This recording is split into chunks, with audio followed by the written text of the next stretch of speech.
बिहार का current affairs. आज 7 मई है। 7 मई के न्यूज़पेपर का कलेक्शन लेकर के आया हूं, जो कि बहुत महत्वपूर्ण सेशन होने वाला है। इसके अंतर्गत 7 टॉपिक्स हैं और 7 टॉपिक्स में जैसे बिजली दीदी और वोल्टेज भैया के बारे में भी चर्चा करेंगे, ई संजीवनी के बारे में भी चर्चा करेंगे, आपको G20 के बारे में भी चर्चा करेंगे। इन सब महत्वपूर्ण टॉपिक पर हम लोग चर्चा करेंगे और इसको आखिर तक सुनिएगा और लाइक, कमेंट और शेयर और सब्सक्राइब करना न भूलें। जो नए हमारे वीडियो को देख रहे हैं वो ज़रूर आप बेल आइकन दबा लें ताकि आपको नोटिफिकेशन मिलता रहे। मैं हुसैन सर आपका अपने इस YouTube channel revision for success में आपका अभिनंदन करता हूं, खैर मकदम करता हूं। इसको बताने से पहले कुछ बातें कहना चाहूँगा कि आपको सबसे पहले कि आज सुबह में कल का जो टॉपिक्स जो मैं कल जो पढ़ाया हुआ था आपको 6 तारीख को, उसका मैंने MCQ अपने revision for success 23 Telegram channel पर मैंने दे दिया है। उसको ज़रूर आप जा करके उसको सॉल्व कीजिए और अगर कुछ प्रॉब्लम होता है या कुछ और भी आपको उसमें रिक्वायरमेंट लग रहा है तो आप ज़रूर टेलीग्राम चैनल पे भी आप हमें कमेंट करके आप बोल सकते हैं या आप हमें हमारे इस वीडियो पे आपको ये कमेंट के माध्यम से भी आप कह सकते हैं। ठीक है, चलिए अब हम लोग आते हैं टॉपिक के ऊपर। पहला जो टॉपिक है modern record room. Modern record room जो है ये टॉपिक, इसको मैंने न्यूज़पेपर में जो है समाधान यात्रा के तहत इसका चर्चा हुआ था, तो इसीलिए ये मॉडर्न रिकॉर्ड रूम का चर्चा हुआ। एक्चुअल में हुआ क्या था इसके पीछे हम लोग जान लें, फिर उसके बाद इसके जो डाटा जो हमने लिखा है फिर उस पर चर्चा करेंगे। हुआ क्या है कि जैसे ये मॉडर्न रिकॉर्ड रूम का जो चर्चा हुआ वो समाधान यात्रा हमारे मुख्यमंत्री जिन्होंने आपको 5 जनवरी 2023 से जो शुरू किया हुआ था पश्चिमी चंपारण से, तो उस समाधान यात्रा के दौरान बहुत सारी शिकायतें आई थी। जैसे ये किसानों के ज़रिए उन किसान के ज़मीन से जुड़ी हुई कुछ शिकायतें आई भी थी, तो उनके लिए जो है आपको हमारे मुख्यमंत्री ने बोला कि उसके लिए आपको तत्परता के साथ आप इस पर काम करें। इसीलिए ये आपको मॉडर्न रिकॉर्ड रूम का चर्चा हुआ है। अब ये मॉडर्न रिकॉर्ड रूम है क्या? तो मॉडर्न रिकॉर्ड रूम इसको हिंदी में बोलेंगे कि आधुनिक अभिलेखागार।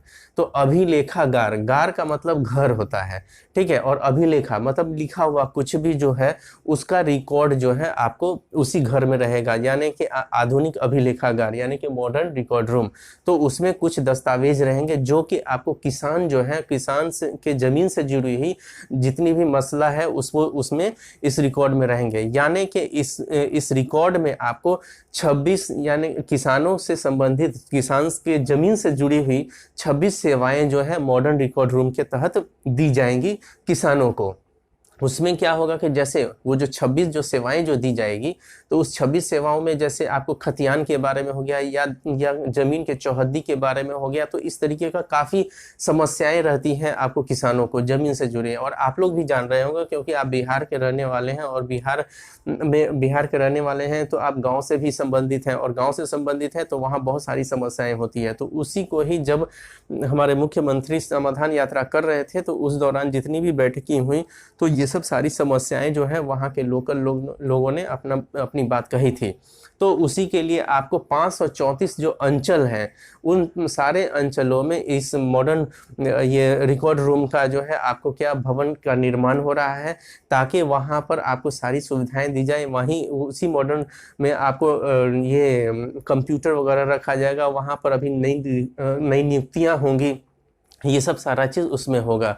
और इससे जो है आपको जितने भी आपको किसान हैं उनको क्या होगा, बहुत सारी सहूलियतें हो जाएंगी। उनके अंचल में जा कर के वो कुछ शुल्क अदा करेंगे और उनको रिकॉर्ड सारा चीज़ मिल जाएगा, वहाँ से फ़ोटोकॉपी उनको मिल जाएगा, सारा समस्या का जो भी चीज़ है उससे सारी समस्याएं का जो है वो वहाँ पे निदान हो जाएगा। तो ये चीज़ है। चलिए हम लोग अब आगे पढ़ते हैं कि 15 जुलाई 2021 से शुरू हुआ है ये मॉडर्न रिकॉर्ड रूम का जो है आपको 15 जुलाई 2021 से ये शुरू हुआ है। ये एक्चुअल में जो है आपको भारत सरकार के तहत ये काम होता है इसका, और बिहार में लेकिन राजस्व एवं भूमि सुधार विभाग है उसके तहत, या मंत्रालय बोल सकते हैं, राजस्व एवं भूमि सुधार मंत्रालय है या उसको विभाग, उसके अंतर्गत ये सब सारा चीज़ काम होता है। ठीक है, तो आपको 15 जुलाई 2021 से शुरू हुआ है और इसमें वो मैं कुछ आंकड़ा एक और नहीं दिया हूँ कि जैसे भारत सरकार जो है इस ये आपको मॉडर्न रिकॉर्ड रूम बनाने के लिए, ये भवन का निर्माण के लिए 90% जो है आपको भारत सरकार देती है और 10% आपको बिहार सरकार इसमें लगाती है। और इस पर जो है आपको एक शॉर्ट नोट्स भी बन सकता है, और शॉर्ट नोट्स आपको मेंस के पॉइंट ऑफ व्यू से भी काम आएगा। हाँ, और ये जो मैं बता रहा हूँ ये सिर्फ 69वीं बीपीएससी पीटी के लिए ही नहीं, बल्कि आपको जो अभी शिक्षक की बहाली आई है उसमें 1 to 5 वाले में आपको जीएस है, और उसमें भी आपको करंट पूछा जाएगा, तो उन लोगों के लिए भी ये इम्पोर्टेंट है। ठीक है, चलिए अगला आते हैं कि इसमें अंचल मुख्यालय पर डाटा केंद्र सह आधुनिक अभिलेखागार का निर्माण डिजिटल इंडिया भू अभिलेख आधुनिकीकरण कार्यक्रम के तहत हो रहा है। इसका जो आपको ये मुख्यालय जो बनेगा, ये अंचल में जो मुख्यालय जो बनाया जाएगा, ये आपको ये मॉडर्न रिकॉर्ड रूम यानी कि आधुनिक अभिलेखागार का, तो उसका जो है आपको मुख्यालय डाटा केंद्र सह आधुनिक अभिलेखागार का निर्माण डिजिटल इंडिया भू अभिलेख आधुनिकीकरण कार्यक्रम के तहत हो रहा है। किस कार्यक्रम के तहत? तो डिजिटल इंडिया भू अभिलेख आधुनिकीकरण कार्यक्रम के तहत हो रहा है, इसको ध्यान में रखना है। इस कार्यक्रम के तहत राज्य के 534 अंचल हैं, उनमें से आपको 467 अंचल में भवन निर्माण हो चुका है। जो 534 अंचल जो बिहार में है, उनमें से 467 अंचल में भवन का निर्माण हो चुका है, जो वही भवन निर्माण जिसमें मॉडर्न रिकॉर्ड रूम रहेगा, यानी कि आधुनिक अभिलेखागार रहेगा, जहां पर किसान जो है अपनी जो भी सेवाएं उनको लेनी है वो वहां पर जाकर के वो ले सकते हैं। ठीक है, यहाँ पे मैंने लाभ बोला, तो लाभ यही है कि आपको किसानों को इससे लाभ होगा कि वो आसानी से जो है उसका फोटो कॉपी ले लेंगे, खतियान का कॉपी ले लेंगे, चाहे आपको चौहद्दी है उसका कॉपी ले लेंगे, या अमीन से संबंधित कुछ भी जानकारियां हैं या उससे संबंधित कुछ भी है, तो वो सब आपको यहाँ पर इससे लाभ होगा किसानों को। ठीक है, रैयतों को।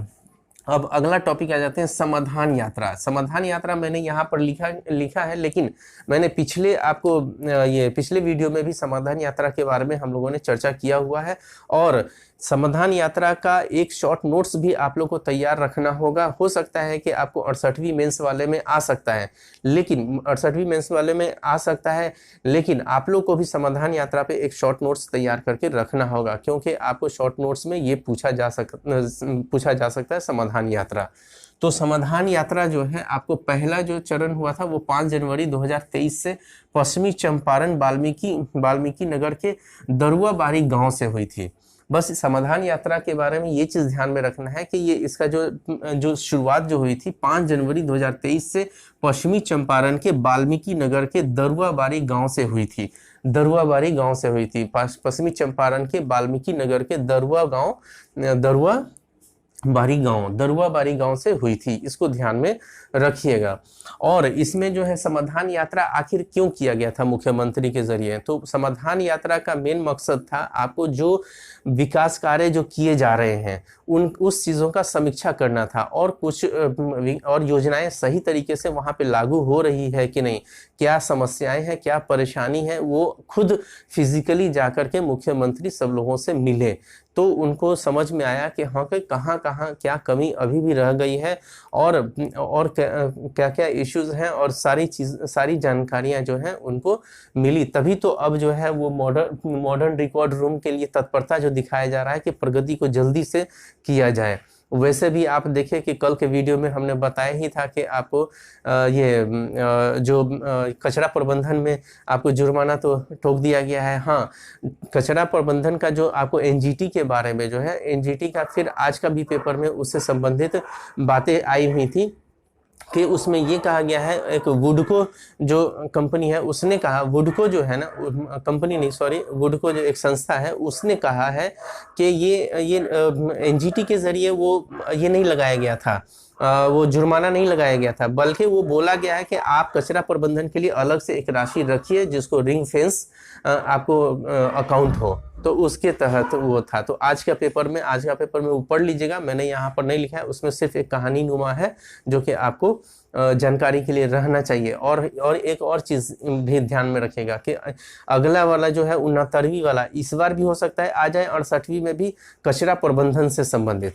कचरा प्रबंधन से संबंधित क्वेश्चंस आ सकता है। और आपको जो जो चीज़ पॉइंट्स मिलेंगे उसको नोट डाउन कर लीजिएगा। आज का पेपर का में भी कचरा से संबंधित जो है आपको दैनिक जागरण में दिया हुआ था, बड़े अच्छे से दिया हुआ था। हो सकता है तो हम उसका PDF बना करके आपको डाल देंगे, आप लोग पढ़ लीजिएगा उसको। चलिए अब हम लोग आ जाते हैं कि आपको अगला टॉपिक है कि बिजली शुभंकर को मिला राष्ट्रीय पुरस्कार। बिजली शुभंकर को मिला राष्ट्रीय पुरस्कार। इसी के बारे में मैंने बोला था कि आपको बिजली दीदी और वोल्टेज भैया को हम लोग पढ़ेंगे।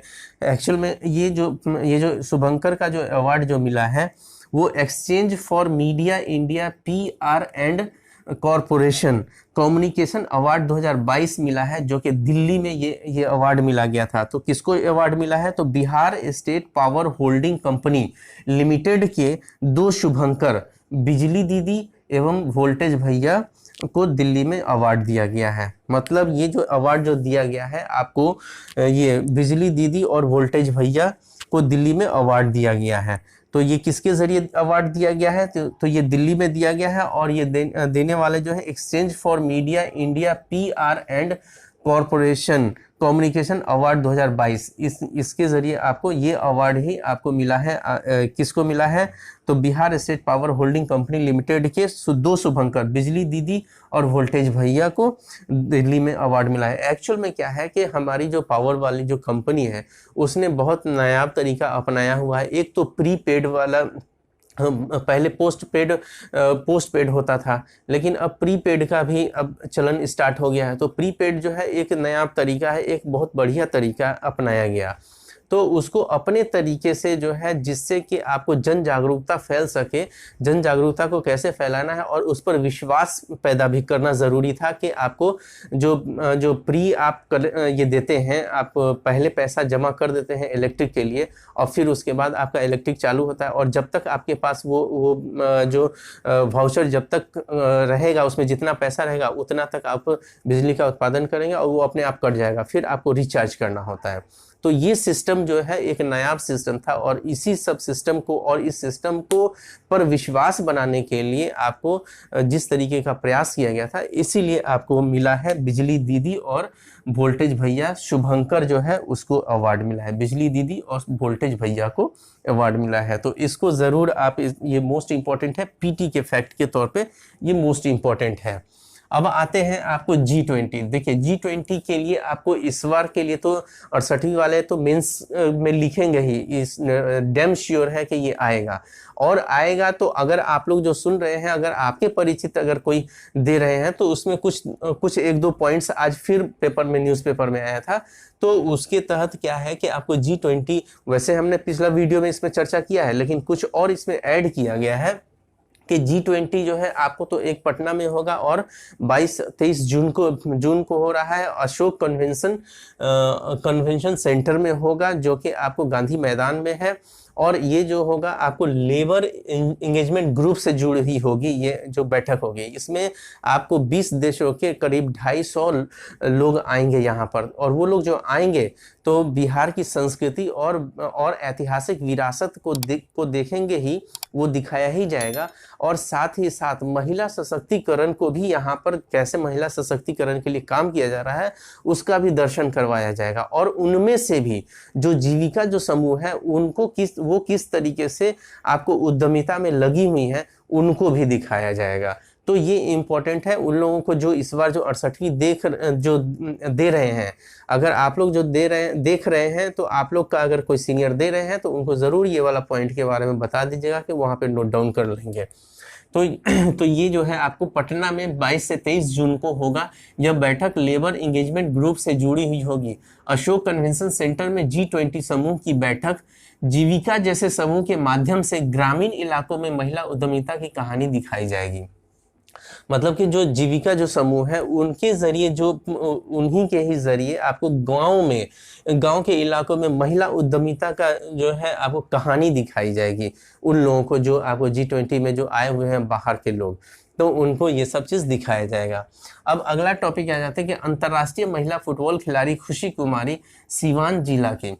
तो आपको ये जो है इस टाइप का क्वेश्चन पूछ चुका है, जैसे शायद रश्मि कुमारी के बारे में पूछा था पिछला किसी एग्जाम्स में, या तो 66वीं हो या 67वीं हो, तो रश्मि कुमारी या आपको 68वीं हो। तो यहाँ पर है जो अंतर्राष्ट्रीय महिला फुटबॉल खिलाड़ी खुशी कुमारी सीवान जिला की है। खुशी कुमारी किससे संबंधित है? तो फुटबॉल से संबंधित है और सीवान जिला की रहने वाली है, ये ध्यान में रखिएगा। और अंतर्राष्ट्रीय महिला फुटबॉल खिलाड़ी है ये। आपको जो अंडर 17 फुटबॉल महिला फुटबॉल का हुआ था टूर्नामेंट, आपको बांग्लादेश में हुआ था सैप का, तो बांग्लादेश ढाका में हुआ था, तो उसके वहाँ पर जो है खुशी कुमारी का भी सिलेक्शन हुआ था, और राष्ट्रीय खिलाड़ी तो वो है ही। तो ये मोस्ट इंपॉर्टेंट है, आपको याद रखिएगा कि खुशी कुमारी फुटबॉल खिलाड़ी है, फुटबॉल से संबंधित है या फुटबॉल खिलाड़ी है।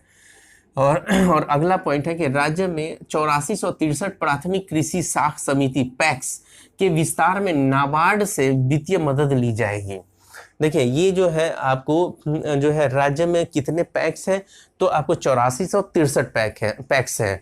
कितने पैक्स है? तो 8463 पैक्स है आपको राज्य में, जो कि प्राथमिक कृषि साख समिति है उसकी, वो जो है ये इसके बारे में थोड़ा सा जान लें कि ये जो पैक्स जो है इसके लिए आपको विधानसभा में कुछ बातें रखी जाएंगी और वहाँ से मंजूरी मिल जाएगी, या कैबिनेट मीटिंग होगी तो वहाँ से मंजूरी मिल जाएगी कि हाँ के नाबार्ड से हम उसको वित्तीय सहायता लेना है, पैसा कुछ राजस्व पैसा लेना है, तो उससे सहायता ली जाएगी। अब हम लोग सवाल उठता है कि ये पैक्स है क्या? तो पिछला वीडियो में भी बताए थे, छोटा सा समझ लीजिए कि पैक्स जो है जमीनी स्तर पर ऋण देने वाली संस्था है ये, यानी कि अल्प अवधि में कम समय के लिए आपको ये पैसा, आपको कृषि ऋण जो है आपको दिया जाएगा, गाँव में दिया जाता है। तो पैक्स क्या हुआ? तो एक जमीनी स्तर का जो है आपको ऋण व्यवस्था करने वाली संस्था है, जो कि अल्प अवधि के लिए कम समय के लिए आपको ये कृषि ऋण मुहैया कराती है। ठीक है, तो ये आपको पैक्स के बारे में हम लोग जानकारी ले लिए। इस पर क्वेश्चंस जो बनेगा मैं आपको एमसीक्यू के माध्यम से तो देता हूँ, अभी बताना थोड़ा सा कम कर दिया हूँ कि कैसे क्वेश्चन बनेगा, लेकिन मैं एमसीक्यू के माध्यम से आपको दे देता हूँ। ठीक है, तो ये हो गया आपको राज्य में कितने पैक्स हो गए, तो 8463 पैक्स है। ठीक है, और इसको नाबार्ड से वित्तीय, इसमें पूछ सकता है कि अभी हाल में ही पैक्स के वित्तीय व्यवस्था के लिए किससे सहायता ली गई थी, किससे मदद ली गई थी, तो नाबार्ड से ली गई थी। चलिए अब अगला जो टॉपिक है, ई संजीवनी पर इलाज में सीवान अव्वल। ई संजीवनी पर इलाज में सीवान अव्वल, सीवान जो है नंबर 1 पे रहा पूरे बिहार में जो है आपको सीवान नंबर 1 पे रहा ई संजीवनी से इलाज करने पर। तो ई संजीवनी आखिर है क्या? तो ई संजीवनी एक्चुअल में क्या है कि आपको जैसे ये एक तरीके से ये हो गया कि आपको डिजिटल प्लेटफॉर्म है। डिजिटल प्लेटफॉर्म कहने का मतलब ये हो गया कि आपको इसके जरिए डॉक्टर जो है शहर में बैठकर के गांव के मरीजों का इलाज वो करेंगे टेलीमेडिसिन के जरिए।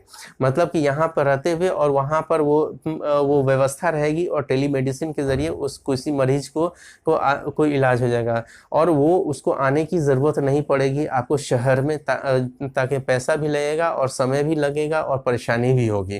तो टेलीमेडिसिन इसी को बोलते हैं ई संजीवनी के माध्यम से। ये ई संजीवनी जो है आपको में सीवान अव्वल पे रहा और अरवल जो है आखिर मतलब अंतिम स्थान अरवल का है।